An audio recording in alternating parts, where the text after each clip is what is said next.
So today we're going to watch the #1 Star-Lord, and if you think we're looking at anyone on this list right now, you would be wrong. The person we're going to be looking at is named Light, who played for the team that finished second in the Rivals Invitational, putting up a very good fight against 100 Thieves. But there's a problem we're starting to run into in this Spectating Rank 1 series that we've been doing, is that most top players are starting to private their profiles. There's many reasons for this, but mostly the reasons are around like seeing what characters they're good at, and other teams can scout them for tournaments and be like, what characters are they strong on, what they want to play. And then when you check their career profile, you can see like, well, who they have the most hours on. And so they've started to private their profile. And so you see up here, I have it typed in already. We can't see any of their stuff. So they will not appear on this leaderboard. But if you watched any of the tournament, you saw how impressive they were. And honestly, their team almost lived and died by his performance on Star-Lord. Now you might be saying, Flets, well, it sounds like you're not going to be able to spectate him. That's where you happen to be wrong though today. Because Retro was doing a little digging for a different spectating, and he came across him in a game.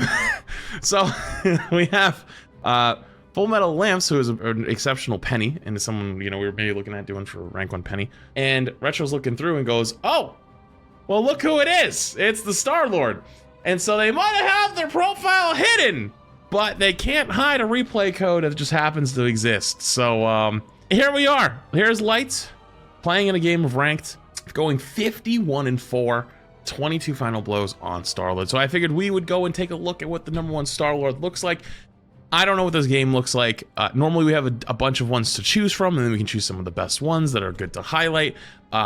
This one's a little bit more difficult though, because you just happen to come across it. And actually it looks like he's playing with some of his teammates, because you can see Gasquin's here. And then you also see someone with a barcode name. A barcode name is probably a pro player or a streamer that's on an alt account. So this is probably a teammate. This is him. This is Gasquin, who is another one of them. And so this is a pretty stacked lobby. But here we go.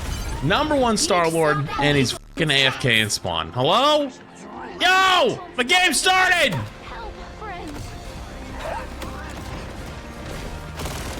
So something I already noticed right out of spawn.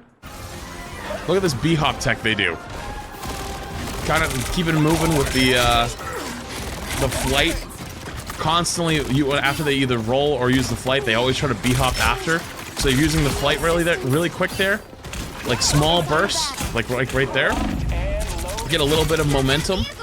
And something you're gonna notice here, not as much as you probably would in a different game, but one of the best plays you can do on Star-Lord right now is when you have a Magneto on your team, you just walk into the enemy team, get bubbled, and hit your E. Because they don't have a Magneto, you might not see that as much. I'm curious how they'll use their E otherwise. But that's probably something that I'm looking for a lot of.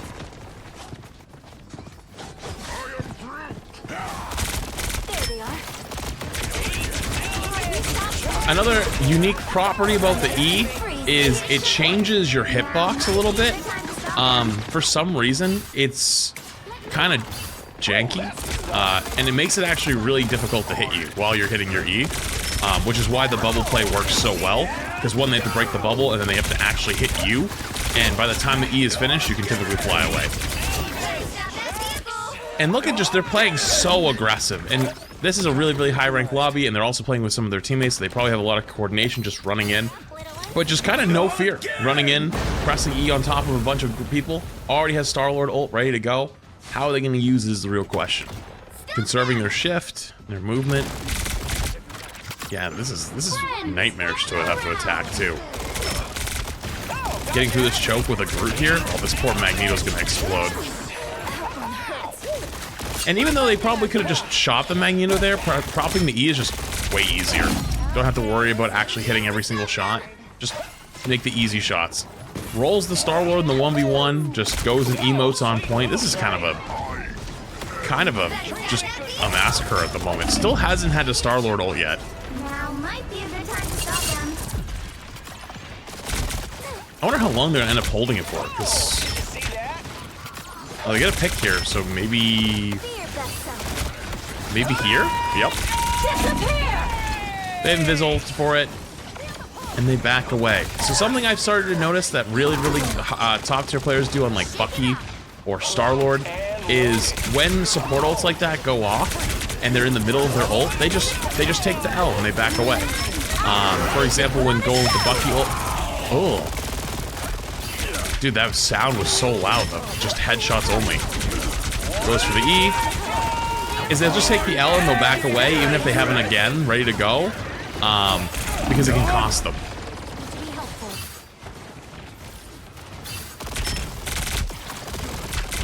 Alright, just playing slow, poking here.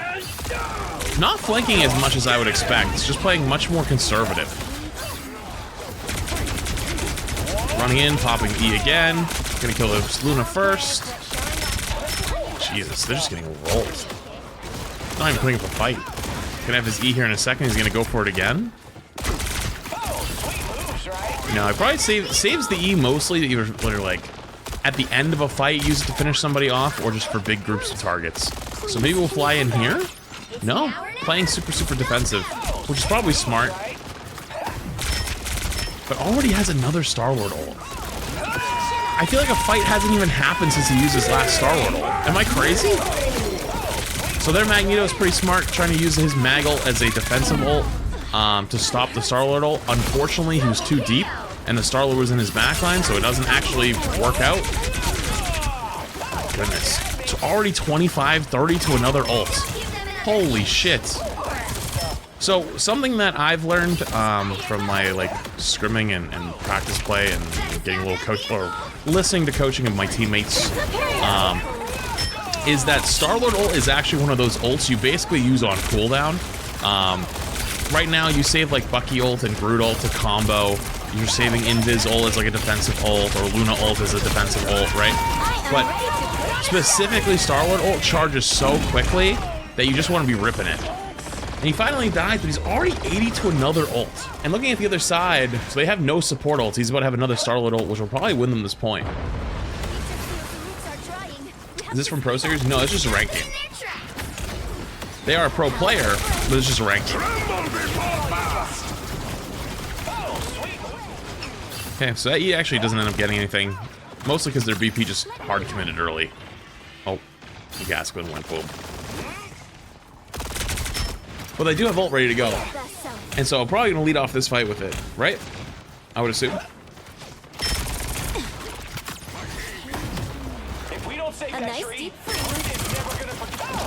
Oh. Surprised they didn't kill him. See how their Star-Lord got bubbled right there? That's their play. They bubble in with the E. The problem is, though, for their Star-Lord is they were committing at the exact same time, and they just blow through the bubble because of the Star-Lord ult. That the wonky hitbox doesn't really matter too much. And then they just cap.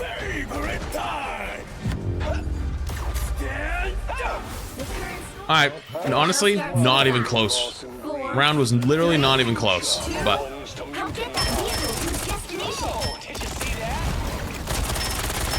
Wait, they got a pick?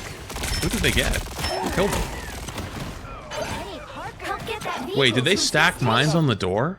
No shot. Even in really high top 500 rankings, people still walk out the door and die to fucking panic mines. No one is immune. Also, the reason why we found this VOD is because Retro was looking for some top tier Penny gameplay. So, spoiler alert for the future, we're probably going to be taking a look here at Full Metal. And you can see some of the mine usage with the webs on the ground here. Kinda evil.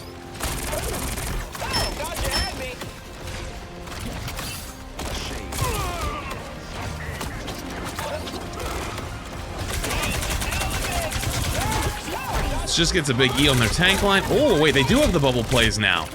Okay, so probably look for in the future, they're probably going to be just consistently bubble playing.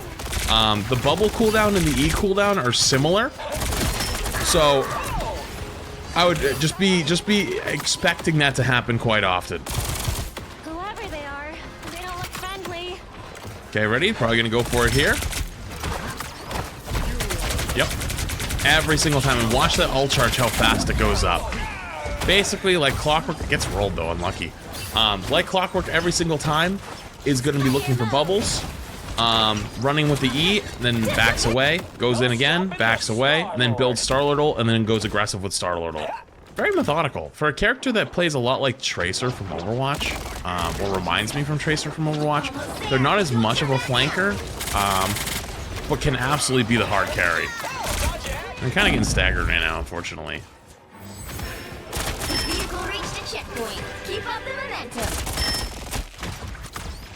Alright, so probably gonna wait for everybody to come back. No point in ulting here, at least not yet.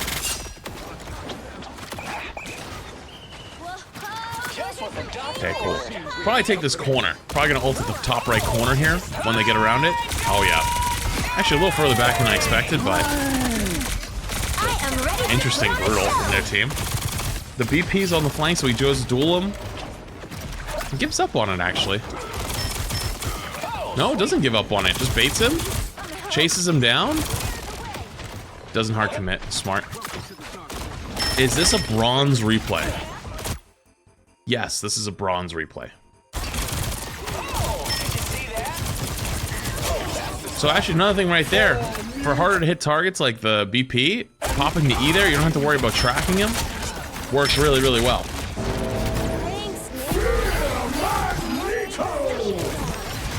So they don't... Wow, so their mag built much slower than the Star-Lord, which is normal. Probably a bit of a mistake from their mag there to not save the mag ult for the next Star-Lord ult, I would feel. Unless it was something else they were using it for. No, I don't know. Because they're gonna wish they had it here after he pops his E. Look at his ult charge. Holy fucking shit, has ult. Got 25% ult charge off that. Now has it again. And their Magneto is what? 32 to ult? Alright. So probably gonna let them walk through here a little bit and then look for their backline with it. Maybe force a support ult, but they don't actually have any support ults yet. Oh. Oh! Oh! Into their spawn! I'm guessing the idea here is their BP really commits hard here, and they almost kill him with a bubble play. And then, you know what? F it. Let's just finish it off. We're already deep, we're already going in, we're already going for damage. You use this ult basically as a cooldown. Goes in, gets a free team wipe. And they had Luna ult coming up soon. If they took a full fight, they might have got Luna ult in time. It looks like you're watching this at 1.5 times speed. It's crazy. It does actually feel like it's extremely quick. But this is just how a game like this is. Like, this is a pro player. Arguably, I mean, from the Star-Lords I've seen, I think this is probably the best Star-Lord player. His pro team in the tournament lived and died by his plays a lot of time. And then he's also playing with some of his teammates against other really good players. Pops E on the VP, doesn't have to worry about actually hitting him, finishes him off. Take the freebie in the 1v1. Bubble play coming in. Actually, is the mag alive? Oh, he is alive. Okay, so he probably didn't have bubble yet. Another small thing to note, for some reason, I don't know if it helps save booster, but like they do this little wiggle thing back and forth. I think it extends the flight time just barely. There's like very small optimizations. Actually, I should have asked Riggsy. There's some special tech you can do on Star-Lord, like an animation cancel with the ult so you can start firing faster. I don't remember what it is though, or how to do it. So they're mag ulting again. The mag ult gets blocked. Yeah. So remember how I said earlier that the Namor is probably one of their pro teammates? Fucker blocks him with his Namor bubble. Holy Jesus Christ. I think they patched it, did they? Did they patch it? I haven't heard about it in a bit. I just know it existed. So now they have bubble coming in. Probably gonna go for a bubble E. Oh, never mind, they're peeling actually. Peeling for the BP. He gets marked, dashes away. Just taking him on a ride. Gets away. Holy shit, survives. And he has ult again. Guess who doesn't have ult? Their Magneto. Dodges the spear with the roll. Here it comes. And they have Luna ults. But, hey, that's a good ult force. And this is what I meant earlier by just backing away, just taking the L on the ult. Wants to stay full HP for a chance to fight again. Obviously, it's not going to work out here. You know, it's really, you got to be really disciplined to do that. What was that? Hang on, do you not understand what they did? Hang on, I'll explain it one more time a little bit slower. So, in this instance, he's gonna go for the Star-Lord. Star-Lord ult is a auto-aim ult that does like damage over time. It's not a burst ult. So, when he goes for kills here, they pop Luna ult, which means they're gonna get healed. You're not killing anyone through Luna ult with Star-Lord, especially solo ulting. Never gonna happen. So, instead of staying out here and firing at people in the Luna ult and doing literally nothing, because you're not gonna kill them, right? They decide to back away and wait for the Luna ult to be over, and then wait for potentially teammates to come back, and then run in for the fight. Now, what probably happened here is a miscommunication. Is Gascoigne, the Magneto, is walking through here at the same time they're going for Strange ult and also looking for a play. He probably bubbled himself to not get hit by the Strange ult, but they probably had talked about going in and going bubble Star-Lord E. So he goes in, pops his E, or goes to pop his E, and just explodes. In a perfect world, he would have actually got his bubble there and then popped his E and then just got a bunch of damage, but he didn't have it. And I wonder actually if there was a communication really quick of, oh, I don't have bubble, but it was already too late, he had already committed. So, yeah, we're going for another bubble play, but the Strange ult is what forced the mag to self-bubble, so he couldn't go for it. But what I was talking about before was just, when a situation like that happens, you just let it go. Like, you don't hard commit for it. Pops E on the BP, and they just burn him down. I think that's something that can be definitely applied to most people's games. If you're playing against flankers and maybe you don't have the best aim, let's say you're like a plat player and you don't have, you don't have god tier mechanical skill and you're playing Star-Lord. If you have a flanker that's going on your backline a lot, just chase him and pop your E on him.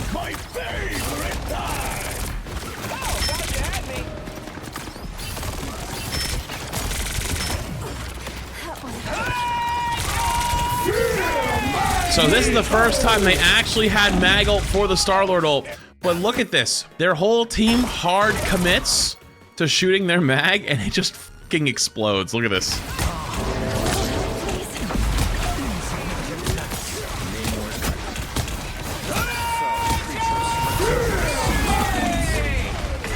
Wait, where did that get thrown? Wait, he tried to dunk him! He tried to mid-air dunk him and he fucking missed! That's tough! I don't know how that happened, but it did! Magneto ult is actually used... I mean, we haven't done the Spectated Magneto in a bit, but I don't think things have changed too much since then, but one of the best ways of using mag ult now is for using it as a defensive ult. To save your team, especially from something like Star-Lord.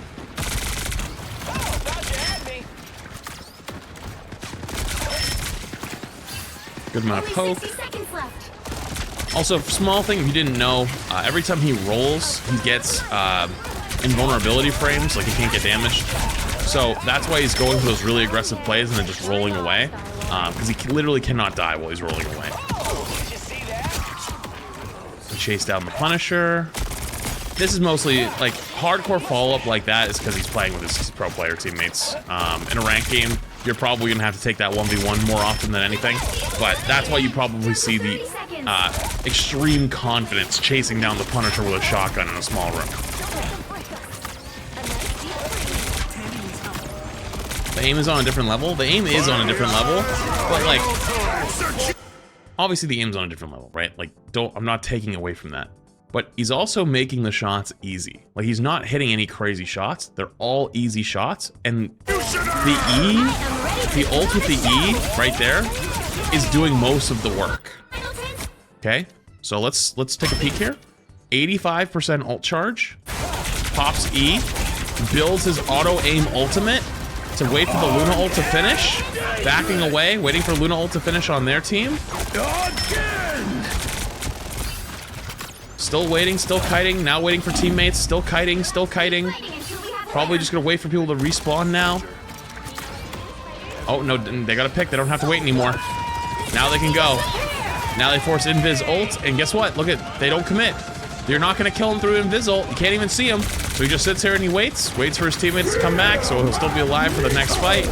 Runs in, pops a big E, gets 23% ult charge off of one button press. Hard commits for the Luna, and it's just GG. This is game over.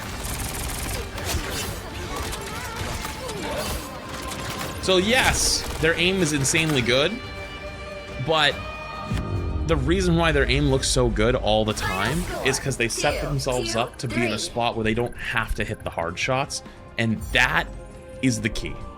Because a lot of people have put themselves in spots where they have to hit the crazy 90-degree flick or the 180 flick.